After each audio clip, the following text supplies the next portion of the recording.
হাসিনাকে দেশে ফিরিয়ে এনে সকল জনগণের পায়ের তলায় ফেলতে হবে প্রথমে। সবাই তাকে পিষ্ট করবে, তিলের চেয়ে ছোট করে তাকে টুকরো করা হবে। তার সাঙ্গপাঙ্গদেরকে সবাইকে একসাথে করতে হবে। তারা যেমন সকল মানুষকে একসাথে ভ্যান গাড়িতে সকল আমাদের ছেলেকে ভ্যান গাড়িতে উঠে আগুনে পুড়িয়ে দিয়েছে, ঠিক তাদেরকে সেরকম করা হয়েছে। আমার বিশ্বের কাছে বিনীত আবেদন, এই কথাগুলি যেন বিশ্বে পৌঁছে যায়, এই কথাগুলি যেন বিশ্বে পৌঁছে যায়। আমি আবারও বলছি,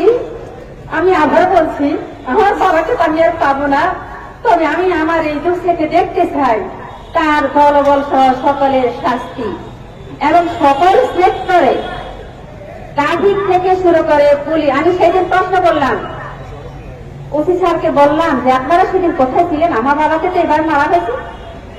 আমার বাবাকে গুলি করার পরে টেনে হেসড়ে নিয়ে প্যান্ট জামা সবচেয়ে পিঠতে সমস্ত খুলে আমার বাবাকে অনেক মোটা করে দিতে। আমার বাবার সেই দৃশ্য আমার চোখে এখনো মনে পড়তেছে।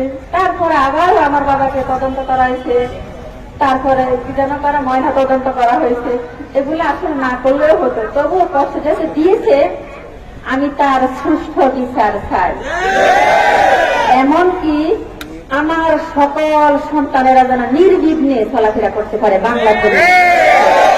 এই খুনি হাসিনার দল বল সহ তার এই দেশে যার কোন জায়গা তার যেন না হয়। আমার কলিজার দুটি টুকরা ছিল, একটা টুকরা খালি হয়ে গেছে। আমি সেই টুকরা আর ফিরে খাবো না কখনো, তবে আমি চাই যেন আরো কোনো বাংলার মায়ের এভাবে বুক খালি না হয়। আমি এখন সর্বধারা হয়ে আছি, আমি বাসায় বাড়িতে থাকতে পারতেছি না, আমি হুমকির মুখে পড়ে আছি। আমি আজ একখানে কাল একখানে ভাবে রাত অতিবাহিত করতেছি, আমাকে খুঁজতেছে, হায়নার দল আমাকে খুঁজতেছে, আমাকে নিয়ে মামলা হয়ে যাবে তসল, তারা এটা থাকছে। এমনকি তারা সবাই হাইকোর্টে আবেদনের জন্য গেছে, মামলাটা যাতে খারিজ করা হয়, তাদের নামগুলো কেটে দেওয়া হয়। আমি সরকার, এখন আমাদের তত্ত্বাবধায়ক সরকারের কাছে আমার বিনীত আবেদন, আমি আসলে কথা বলতে পারতেছি না, তবু বলতে হবে, উনি যেন আমার ভাবার শহীদ সাদাল আপনাদের এমনকি আরো শত শত ছেলে যারা এখনো লিস্ট তালিকে আসে নাই, সকল শহীদের স্বার্থে যেন এই আওয়ামী লীগ হায়নার উত্তম বিচার করে, জাতি যেন সেটা দেখতে চায়। আর যেন আরেকটি কথা বলতে চাই যে ফ্যাসিস্ট হাসিনা এই মানুষ কিভাবে নির্মম ভাবে সাগরে ফেলছে, পুড়িয়ে ফেলছে, বিরিয়া ফেলছে, সকল আনাচে কানাচে কোনায় কোনায় তার সমস্ত তার সন্ত্রাসী, তার সান্দাবাজি, তার লুটতরাজ। একটা এনআইডি করতে গেলে সেখানে আমরা কোন রকম সুযোগ পাই না, সংশোধন করতে সেখানে পাই না, কোথাও হাসপাতালে গেলে আমরা সেখানে সুবিধা পাচ্ছি না, কোথাও ন্যায় প্রতিষ্ঠা হয়নি। সুতরাং এই হাসিনা সহ তার সকল দলবলকে, হাসিনাকে দেশে ফিরিয়ে এনে সকল জনগণের পায়ের তলায় ফেলতে হবে প্রথমে। সবাই তাকে পিষ্ট করবে, তিলের চেয়ে ছোট করে তাকে টুকরো করা হবে। তার সাঙ্গপাঙ্গদেরকে সবাইকে একসাথে করতে হবে।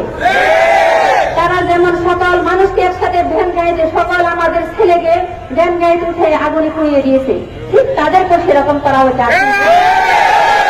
আমার বিশ্বের কাছে বিনীত আবেদন, এই কথাগুলি যেন বিশ্বে পৌঁছে যায়, এই কথাগুলি যেন বিশ্বে পৌঁছে যায়। আমি আবারও বলছি, আমার বাবাকে তো আমি আর পাবো না, তবে আমি আমার এই দেশ থেকে দেখতে চাই তার দলবল সহ সকলের শাস্তি এবং সকল সেক্টরে ট্রাফিক থেকে শুরু করে পুলিশ। আমি সেদিন প্রশ্ন করলাম, ওসি স্যারকে বললাম যে আপনারা সেদিন কোথায় ছিলেন? আমার বাবাকে তো এবার মারা গেছে। আমার বাবাকে গুলি করার পরে টেনে হেসড়ে নিয়ে প্যান্ট জামা সবচেয়ে পিঠতে সমস্ত খুলে আমার বাবাকে অনেক মোটা করে দিতে। আমার বাবার সেই দৃশ্য আমার চোখে এখনো মনে পড়তেছে। তারপরে আবার আমার বাবাকে তদন্ত করা হয়েছে, তারপরে কি যেন করা ময়না তদন্ত করা হয়েছে। এগুলো আসলে না করলেও হতো, তবুও কষ্ট যেতে দিয়েছে, আমি তার সুষ্ঠু বিচার চাই। এমনকি আমার সকল সন্তানেরা যেন নির্বিঘ্নে চলাফেরা করতে পারে বাংলার জন্য। এই খুনি হাসিনার দল বল সহ তার এই দেশে যার কোন জায়গা তার যেন না হয়। পরিশেষে সকলকে দোয়া রেখে আমি আমার কথা শেষ করছি।